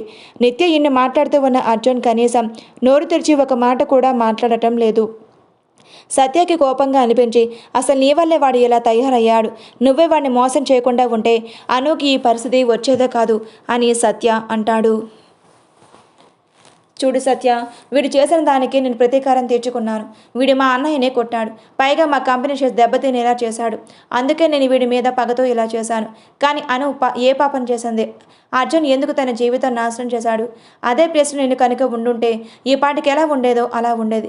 కానీ అను చాలా మంచిది కాబట్టి అర్జున్ ఒక మాట కూడా మాట్లాడకుండా వీటికి దూరంగా వెళ్ళిపోయింది. తను అలాంటి అమ్మాయి ఎక్కడ దొరకదు అని నిత్య అంటుంది. కానీ ఆ దేవుడికి థ్యాంక్స్ చెప్పాలి అర్జున్, నేనే నీకు లైఫ్ లాంగ్ శిక్ష వేయాలి అనుకున్నా, కానీ నీకు నువ్వే నేను ప్రేమించే అనుని దూరం చేసుకున్నా. ఇంక నేను వేసే శిక్ష ఏమీ లేదు, నీకు ఆ శిక్ష సరిపోతుంది, ఇంక నేను వెళ్తాను బాయ్ అని నిత్య అక్కడి నుంచి వెళ్ళబోతూ ఉంటే ఒక్క నిమిషం నిత్య అని అర్జున్ అంటాడు. నిత్య ఆగి ఏంటి అని అర్జున్ వైపు తిరిగి అడుగుతుంది. నువ్వు ఆ రోజు రిజిస్టర్ ఆఫీస్లో అనుకి ఏం చెప్పావు అని అర్జున్ సీరియస్గా అడుగుతాడు. వావ్, గ్రేట్ అర్జున్, నీకు ఇన్నాళ్ళకి బ్రెయిన్ ఫాస్ట్గా వర్క్ అవుతుంది. సరే, ఆ రోజు నేను అనుతో ఏం మాట్లాడానో చెప్తాను అని నిత్య ఆ రోజు జరిగిన సంఘటన అర్జున్కి చెప్తుంది. అను చాలా మంచిది. నేను అనుకి ఏం చెప్పానంటే నువ్వు నన్ను ప్రేమించినట్టు నన్ను మోసం చేసి నటించి నాకు ప్రెగ్నెన్సీ చేసి మళ్ళీ అబార్షన్ చేసావని చెప్పా. కానీ అను చాలా మంచిది కాబట్టి నీ గురించి తను ఒక్కడి కూడా నమ్మింది, అది నాకు అనిపించలేదు అని నిత్య అంటుంది. నిత్య మాటలకి అర్జున్కి కోపం వచ్చి నిత్య చెంప మీద లాగిపెట్టి ఒక్కడి పీకుతాడు. నిత్య కోపంగా అర్జున్ వైపు తిరిగి ఎందుకు ఇప్పుడు నన్ను కొట్టావు అని అడుగుతుంది. ఇది ఆ రోజే నా అనుని నువ్వు మాట్లాడిన మాటకి తను నీకు ఏ సమాధానం చెప్పలేదు కాబట్టి ఇలా నేను తన తరపున నీకు సమాధానం చెప్తున్నా అని అర్జున్ అంటాడు. నిత్య సైడ్ స్మైల్ చేస్తూ నీ అనునా ఇది ఎప్పటి నుంచి అర్జున్ అని అడుగుతుంది. అది నీకు చెప్పాల్సిన అవసరం లేదు. అను నా ప్రాణం. తను ఎక్కడ ఉన్నా నేను తను వెతికి మరి నా దగ్గరకు తీసుకువస్తాను అని అర్జున్ అంటాడు. నిత్య ఒకవేళ అను ప్రాణాలతో లేకపోతే ఏం చేస్తావు అని అంటుంది. అర్జున్ కోపంగా నిత్య గొంతు పట్టుకొని ఏమన్నావు? నా అను గురించి ఇంకోసారి తన ప్రాణాలతో లేదు అన్న మాట నీ నోటి నుంచి వచ్చింది అంటే ఈ భూమి మీద నీకు నౌకలు లేకుండా చేస్తాను అని అర్జున్ కోపంగా అంటాడు. సత్య అర్జున్ పిడికిల నుండి నిత్యాన్ని విడిపించి నువ్వు ఇక్కడి నుంచి వెళ్ళిపో అని నిత్యాన్ని పంపించేస్తాడు. నిత్య అక్కడి నుంచి వెళ్తూ అను ఎక్కడ ఉందో నాకు తెలుసు, కానీ తన నువ్వు ఈ జన్మకి చేరుకోలేవు అని తనలో తానే అనుకుంటూ అక్కడ నుండి వెళ్ళిపోతుంది. అర్జున్కి తనతో సహా అందరూ అనుని ఎన్ని మాటలు అన్నారు, వాళ్ళ ప్రవర్తనతో తన మనసుని ఎంత మొక్కలు చేశారో గుర్తుకు వచ్చి ఇంకా బాధగా మారిపోతూ అక్కడే ఉన్న ఒక కుర్చీలో కూర్చొని ఉండిపోతాడు. సత్య అర్జున్ భుజం మీద చెయ్యి వేస్తాడు. అర్జున్ సత్య వైపు తిరిగి ఎందుకురా నేను ఎంత పెద్ద తప్పు చేశాను, ఏమీ తెలియని అమాయకురాల్ని నన్ను ప్రేమించిన కారణంగా నేను ఎన్ని మాటలన్నా తను పడిందిరా. అలాగే ప్రతి ఒక్కరూ తను ఎంత నిందించారు, తను ఎంత సర్దుకుపోయిందో, అసలు తన మనసు ఎంత మొక్కలయ్యిందో అని భయంగా ఉందిరా. అసలు తను నన్ను యాక్సెప్ట్ చేసింది అంటావా అని అర్జున్ అంటాడు. సత్య ఆలోచిస్తూ అదైతే నేను చెప్పలేను, కానీ అను మాత్రం నిన్ను తను ప్రాణంగా ప్రేమించిందిరా. కానీ నువ్వు చేసిన దానికి తను అంత ఈజీగా నేను క్షమిస్తుందని నేను మాత్రం అనుకోను. కానీ తను కనిపిస్తే మాత్రం నువ్వు తన కాళ్ళ పట్టుకోవడానికైనా సరే వెయ్యకు. ఎందుకంటే అనులా ప్రేమించే అమ్మాయి నీ జీవితంలో మళ్ళీ రాదు. ఇది ఒకటి గుర్తుపెట్టుకో అని సత్య అంటాడు. అర్జున్ సత్య ఎంత చెప్తున్నా అలాగే వింటూ ఉంటాడు. కొంచెంసేపటికి అర్జున్కి ఏదో మైండ్స్లో స్ట్రైక్ అయ్యి సత్య మనం అర్జెంటుగా హాస్పిటల్కి వెళ్ళాలిరా అని అంటాడు. ఇప్పుడు హాస్పిటల్కి ఎందుకురా, ఏమయ్యింది అని సత్య అడుగుతూ ఉంటే అది అను వాళ్ళ పేరెంట్స్ హాస్పిటల్లో ఉన్నారంట, ఇందాక రమ్య చెప్పింది అని బాధగా అంటాడు. సత్య ఆశ్చర్యంగా వాళ్ళకేమైందిరా అని కంగారుగా అడుగుతాడు. అను వాళ్ళ నాన్నకి హార్ట్ స్ట్రోక్ వచ్చిందంట్రా, మనం అర్జెంటుగా హాస్పిటల్కి బయలుదేరాలి, మావయ్యకి ట్రీట్మెంట్ రమ్య చేపిస్తుంది అని చెప్పింది. మనం వాళ్ళని జాగ్రత్తగా చూసుకుంటే అను కొంచెమైనా నన్ను క్షమిస్తుందని నాకు చిన్న ఆశరారా అని అంటాడు. సరే పద హాస్పిటల్కి వెళ్దాం అని సత్య అనటంతో ఇద్దరు హాస్పిటల్కి స్టార్ట్ అవుతారు. కొంచెం సేపటికి హాస్పిటల్కి చేరుకున్న అర్జున్ రిసెప్షన్లో ఆయన పేరు చెప్పి రూమ్ దగ్గరికి వెళ్తారు. రూమ్ బయట కూర్చుని ఉన్న పద్మ గారు అర్జున్ చూసి ఏం మాట్లాడకుండా సైలెంట్గా ఉండిపోతారు. అర్జున్ ఫాస్ట్గా పద్మ గారి దగ్గరికి వచ్చి అత్తయ్య అని పిలవటంతో పద్మ గారి కోపంగా అర్జున్ వైపు చూసి ఎవరిని అత్తయ్య అని పిలుస్తున్నావు, అసలు ఎవరు బాబు నువ్వు, ఇక్కడికి ఎందుకు వచ్చావు, ఇక్కడ ఎవరున్నారు అని అడుగుతుంది. అర్జున్ బాధగా అదేంటి అత్తయ్య ఎలా అంటారు అని అంటాడు. పద్మ గారు అయ్యో సారీ సార్, ఇది హాస్పిటల్, మీరు ఇంకెక్కడికైనా రావచ్చు, ఎక్కడికైనా వెళ్ళొచ్చు, కానీ ఇది మీకు ఉన్న ఆస్తుల్లో ఒకటి కాదు కదా, అందుకే ఈ హాస్పిటల్లో జాయిన్ చేశాను. ఇది కూడా మీరు కొనుక్కున్నారా సార్ చెప్పండి, ఇక్కడ నుంచి కూడా మా ఆయన్ని వేరే ప్లేస్కి షిఫ్ట్ చేసి నేను ఎవరి దగ్గరైనా డబ్బులు అడుక్కోనైనా చూపించుకుంటాను అని పద్మ గారు అంటారు. ప్లీజ్ అత్తయ్య అలా మాట్లాడకండి, నేను కావాలని చేయలేదు, నిజం తెలుసుకోకుండా అనుతో అలా ప్రవర్తించడం నాదే తప్పు, నేను ఒప్పుకుంటాను. అను చాలా మంచిది అత్తయ్య, ప్లీజ్ నేను చేసిన తప్పుకి నాకు క్షమించండి అని అర్జున్ ఎంత బ్రతిమిలాడుతూ ఉన్నా పద్మావతి గారు కొంచెం కూడా కరగకుండా అలాగే ఉండిపోతారు.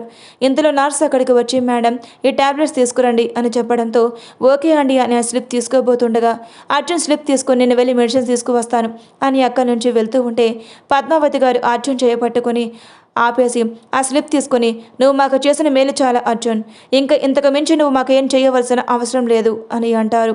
అత్తయ్య నా బాధ మీరు ఎందుకు అర్థం చేసుకోవట్లేదు అని అర్జున్ బాధగా అడగటంతో నీకే బాధ ఉంది అర్జున్, నిన్ను మేము ఎలా అర్థం చేసుకోవాలి, కొంచెం మాకు అర్థమయ్యేలా చెప్తారా అని పద్మావతి గారు అడుగుతారు. పద్మావతి గారు అర్జున్ని వేరు చేసి అతని పరాయి వ్యక్తిలా మాట్లాడటంతో అర్జున్కి బాధగా అనిపించి ఎందుకంటే మీరు నన్ను కొట్టినా నేను బాధపడ్ను, కానీ మీరు ఇలా మాటలతో నన్ను బాధ పెట్టకండి అని అంటాడు. మరి మీరు నా కూతురు విషయంలో చేసిన దానికి ఏమంటారు అర్జున్ గారు అని పద్మావతి గారు అడుగుతారు. సరే, మీరంటే తనని ఇష్టపడలేదు కాబట్టి మీరు మాట్లాడిన ఒక అర్థం ఉంటుంది. చిన్నప్పటి నుంచి అది మీ అమ్మ దగ్గరే పెరిగింది కదా. తన వ్యక్తిత్వం ఎలాంటిదో తెలుసుకోకుండా నా కూతుర్ని ఇలా అంటుంది అని పద్మావతి గారు అంటారు. అర్జున్ దగ్గర ఎలాంటి సమాధానం లేకపోవడంతో ఈ ఒక్కసారికి నన్ను క్షమించండి. నేను అనుని వెతికే ప్రయత్నంలోనే ఉన్నాను. మీరు దయచేసి నాతో ఉండండి అత్తయ్య. మన ఇంటికి వెళ్దాం పదండి. మావయ్య ట్రీట్మెంట్ నేను జరిపిస్తాను ప్లీజ్. ఈ ఒక్క అవకాశం నాకు ఇవ్వండి అని అర్జున్ పద్మ గారి కాళ్ళ పట్టుకొని ఎటు కథలను ఇవ్వకుండా చేస్తాడు. చూడు అర్జున్, నేను క్షమించాల్సిందే నేను కాదు, నా కూతురు.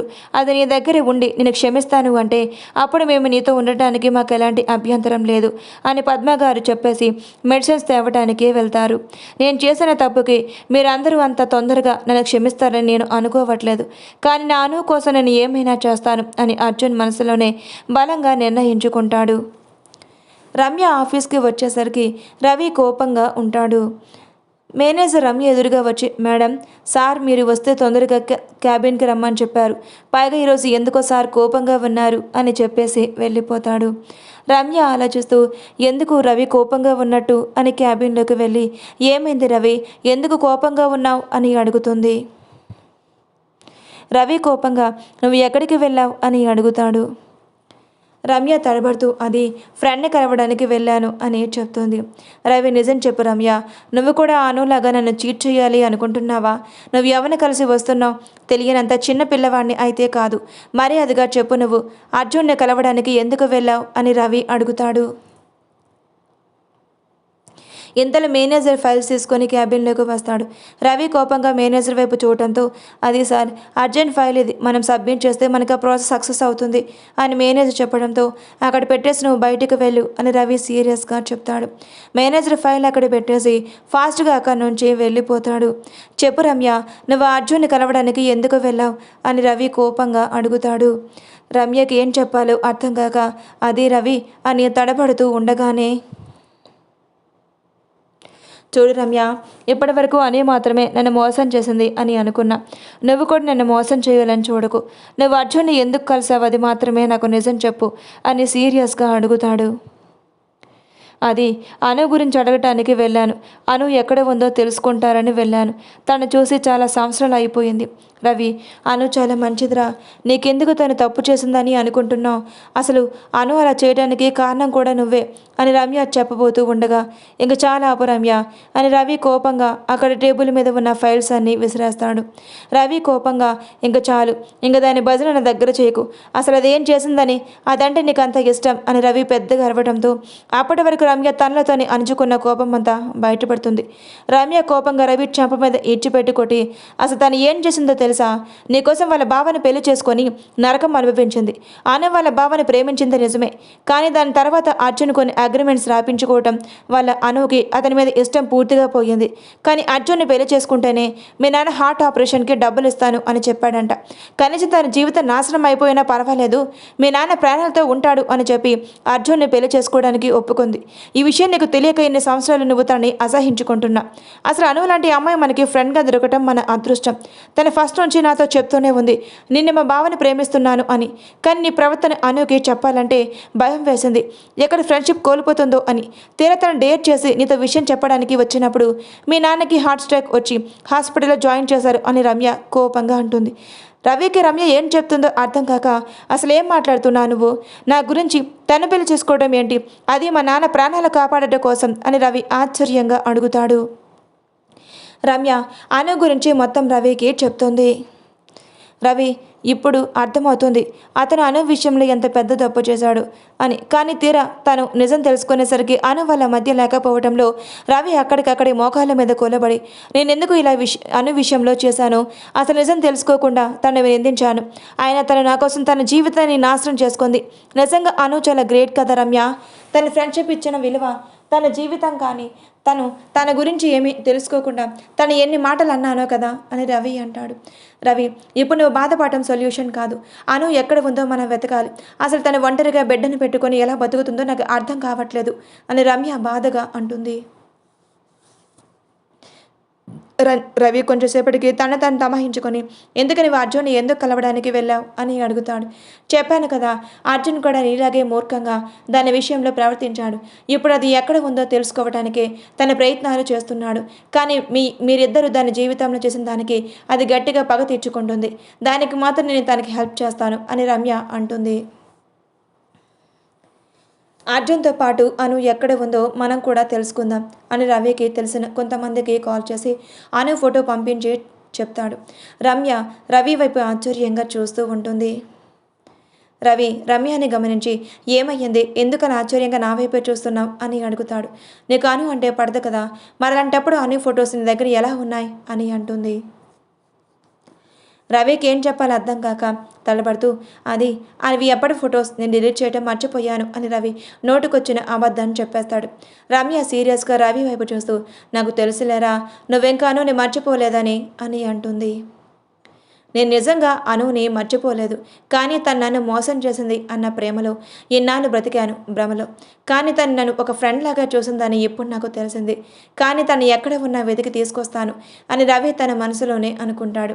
అను విరక్తిగా ఒక నవ్వు నవ్వి, చూద్దాం సార్, నా జీవితం ఎటువవుతుందో అటువైపే నా ప్రయాణం అని చెప్పేసి అయాన్స్ దగ్గరికి వెళ్ళిపోతుంది. ఇది హాస్పిటల్లో. రానా తన మనసులోనే ఎలాగైనా సరే అనుని ఒకటి చెయ్యాలి అని నిర్ణయించుకొని ఆఫీస్కి స్టార్ట్ అవుతాడు. రానా ఆఫీస్కి వెళ్ళి తన క్యాబిన్లో కూర్చొని ఆలోచిస్తూ అసలు అర్జున్ని అనుని ఎలా కలపాలి అని ఆలోచిస్తూ ఉంటాడు. ఇంతలో రానాకి ఒక ఐడియా వచ్చి తన ఫోన్ తీసుకొని ఎవరు ఒక అతనికి ఫోన్ చేసి అర్జున్ డీటెయిల్స్ ఇంకా రవి డీటెయిల్స్ ఫోన్ నెంబర్తో సహా నాకు కావాలి అని ఆర్డర్ వేయటంతో వాళ్ళు ఓకే సార్ అని కాల్ చెప్పి కట్ చేస్తారు. అను అయాన్స్ దగ్గరికి వెళ్ళి, కన్నా మన ఇంటికి వెళ్ళిపోదామా అని అడగటంతో అయాన్స్ నవ్వుతూ, వెళ్ళిపోదాం అమ్మా, ఇప్పుడు నాకు అంతా బాగుంది, నాకు ఇక్కడ నచ్చట్లేదు, ఈ హాస్పిటల్ ఈ మెడిసిన్స్ వాసన నాకు ఇబ్బందిగా ఉంది అని చెప్పడంతో అను డాక్టర్స్తో మాట్లాడి వస్తాను కన్నా, నువ్వు కొంచెంసేపు రెస్ట్ తీసుకో అని చెప్పేసి అను డాక్టర్ని కలవడానికి వెళ్తుంది. అను డాక్టర్ దగ్గరికి వెళ్ళి, డాక్టర్ గారు, ఈరోజు అయన్స్ తీసుకొని ఇంటికి వెళ్ళవచ్చా కదా అని అడుగుతుంది. ఆవిడ అను వైపు చూసి, పర్వాలేదు, నువ్వు అయన్స్ని తీసుకొని ఇంటికి వెళ్ళిపో అను, కానీ జాగ్రత్తగా చూసుకో, ఈ మెడిసిన్స్ టైం టు టైం వాడికి ఇవ్వాలి అని అంటుంది. అని ఓకే మేడం, మీ ఫీజు ఎంతో చెప్తే అని అంటూ ఉండగా ఆ డాక్టర్ అను వైపు సీరియస్గా చూస్తూ ఉంటుంది.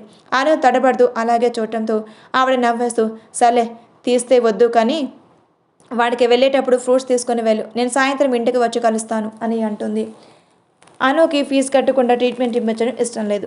అందుకే ఇంకా అక్కడి నుంచి కదలకుండా ఉండటంతో, సరే నీకు ఎంత ఇవ్వాలనిపిస్తే అంత ఇవ్వు, నేను నేను ఫోర్స్ చేయను, అయినా నువ్వు ఎప్పటికి మారుతావో ఏంటో అని అనుకుంటూ ఆవిడ పేషెంట్ని కలవడానికి వెళ్ళిపోతుంది. అను చిన్నగా నవ్వుకొని అక్కడి నుంచి అయాన్స్ దగ్గరకు వెళ్ళిపోతుంది. అను అయాన్స్ దగ్గరికి వెళ్ళి, కన్నా, నేను డాక్టర్ని కలిసి వచ్చాను, మనల్ని ఇంటికి పంపించేస్తారంట, మన ఇంటికి వెళ్ళిపోదామా అని అను నవ్వుతూ అడుగుతుంది. అయాన్స్ కూడా నవ్వేస్తూ, నిజంగానా, అయితే పద వెళ్ళిపోదాం అని హుషారుగా బెడ్ దిగడంతో అను ఫైనాన్స్ తీసుకొని హాస్పిటల్లోనే మెడికల్ షాప్ ఉండటంతో అక్కడే మెడిసిన్స్ తీసుకొని ఫీజు పే చేసి అక్కడి నుంచి ఇంటికి స్టార్ట్ అవుతుంది. రానా ఫోన్ చేసిన వ్యక్తి 1 గంట తర్వాత కాల్ లిఫ్ట్ చేసి అర్జున్ డీటెయిల్స్ ఇంకా రవి డీటెయిల్స్ ఇస్తాడు. రానా వాళ్ళ డీటెయిల్స్ చూసి ఇద్దరు ఫోన్ నెంబర్స్ తీసుకొని వాళ్ళిద్దరికీ కంపెనీ ద్వారా మెయిల్ చేసినట్టుగా ఇద్దరికి మెయిల్ చేస్తాడు. రానా మనసులోనే, నేనేమైనా తప్పు చేస్తున్నానా, లేదు కదా, అను అలా జీవితాంతం ఒంటరిగా బాబుతో కష్టపడుతూ ఉండటం నాకు నచ్చలేదు. నేను ముందుగా తను ప్రేమించాను, కానీ అను వేరొకరి భార్య అని తెలిసాక నేను తనని ఆ ఉద్దేశంతో భావించట్లేదు. ఎలా అయితే నేను అర్జున్ని అనుని ఒకటి చేయాలి అని తన మనసులో బలంగా నిర్ణయించుకుంటూ ఉంటాడు. ఇందులో రానా ఫోన్కి నోటిఫికేషన్ రావడంతో ఫోన్ ఓపెన్ చేసి చూస్తాడు. రవి నుంచి ఓకే అని రావడంతో ఇంకా అర్జున్ నుంచి కూడా నోటిఫికేషన్ వస్తే బాగుంటుంది అని ఆలోచిస్తున్నాను. నాకు అర్జున్ నుంచి కూడా ఓకే అన్నట్టు రావడంతో వాళ్ళ ఇద్దరు రేపు మార్నింగ్ కలవాలి అని ఒక అడ్రస్ పంపించి రానా ఫోన్ ఆఫ్ చేస్తాడు. అర్జున్ హాస్పిటల్ నుంచి సత్యాన్ని డ్రాప్ చేసి తన ఇంటికి వెళ్తూ ఉండగా రానా మెయిల్ పంపించడం చూసి ఏదో కంపెనీ గురించి అనుకుంటా అని అతను ఉన్న డిస్టెన్స్లో ఏం చెప్పాలో అర్థం కాక ఓకే చెప్తాడు. రవి అను గురించి ఆలోచనలు ఎవరికో ఫోన్ చేసి తను ఎక్కడ ఉందో కనుక్కోమని మనుషుల్ని పెట్టిన దగ్గర నుంచి ఆ ఫోన్ చేతిలో పెట్టుకుని తిరుగుతూ ఉంటాడు. ఇంతలో ఫోన్కు నోటిఫికేషన్ రావడంతో అది చూసి అను గురించేమో అనుకున్న రవి కాదని తెలిసి ఏదో కంపెనీ మెయిల్ అనుకుని ఓకే అని రిప్లై ఇస్తాడు. అలా వాళ్ళ ఆలోచన రానాకి రిప్లై ఇస్తారు. రాన ఒక ప్రశాంతమైన నవ్వుతో అమ్మయ్య ఇప్పుడు నాకు ప్రశాంతంగా ఉంది, ఎలా అయినా సరే వీళ్ళు ఒకటైపోతే ఇంకదే చాలు అని అనుకుంటూ ఆఫీస్ వర్క్లో పడిపోతాడు. ఇంటికి వెళ్ళిన అనుకి సాయంత్రం ఎవరో కాలింగ్ బెల్ కొట్టడంతో డోర్ ఓపెన్ చేస్తుంది. ఎదురుగా ఉన్న ఆవిడని చూసి అను నవ్వుతూ రండి లోపలికి అని పిలుస్తుంది. ఆవిడ లోపలికి రావటమే నీకు బాగా పొగరు కదా, హాస్పిటల్లో నీ ఫ్రీగా ట్రీట్మెంట్ చేస్తే నీకు ఆహం దెబ్బతుంటుందా ఏంటి, మరి నేనెవరో తెలియనంటే ప్రవర్తిస్తావు అని ఆవిడ అంటుంది. అను చిన్నగా నవ్వుతూ ఆవిడని మందలిచ్చి అది కాదండి, మీరు ప్రొఫెషనల్లో ఉన్నప్పుడు నేను మీకు తెలిసిన వ్యక్తిగా ఉండడం నాకు ఇష్టం లేదు, మీరు విడిగా నాతో మా అమ్మలాగా ప్రవర్తిస్తారు, నేను మిమ్మల్ని దూరం చేసుకోలేను ఆంటీ, అందుకే వృత్తిని నేను విలువిస్తాను, మీరు కూడా అలాగే అనుకోండి అని అను చెప్పేసి కాఫీ పెట్టడానికి వెళ్ళిపోతుంది. ఎలా ఉంది నా మనవడికి అని ఆవిడ రియాన్స్ దగ్గరికి వెళ్ళి చూస్తారు. అయాన్స్ నిద్రపోతూ కనిపించడంతో ఆవిడ అను దగ్గరకు వెళ్ళి ఇంకా ఎంతకాలం ఇలా ఉంటావు, ఎవరినో ఒకరిని చూసి పెళ్లి చేసుకోవచ్చు కదా, నా కొడుకుని చేసుకోమంటేనేమో చేసుకో అని అంటుంది. ఆంటీ మీరేం మాట్లాడుతున్నారు, నేను ఎప్పటికే చెప్పాను కదా మీరు నాకు అమ్మలాగా అని, మరి నేను మీ కొడుకుని ఎలా పెళ్లి చేసుకుంటాను అని అంటుంది. లాజిక్స్ మాత్రం బాగా మాట్లాడతావు కానీ వాడు అడుగుతున్నాడ్రా, ఏం చెప్పమంటావు, వాడు ఇంకో 2 డేస్లో ఇండియా వస్తాడు, ఇంకా నీ ఇష్టం, నేనైతే ఏం మాట్లాడలేను అని చెప్పేసి ఆవిడ అను ఇచ్చిన కాఫీ తాగుతూ ఉంటుంది. Please like and subscribe for more videos. Next పార్ట్లో కలుద్దాం.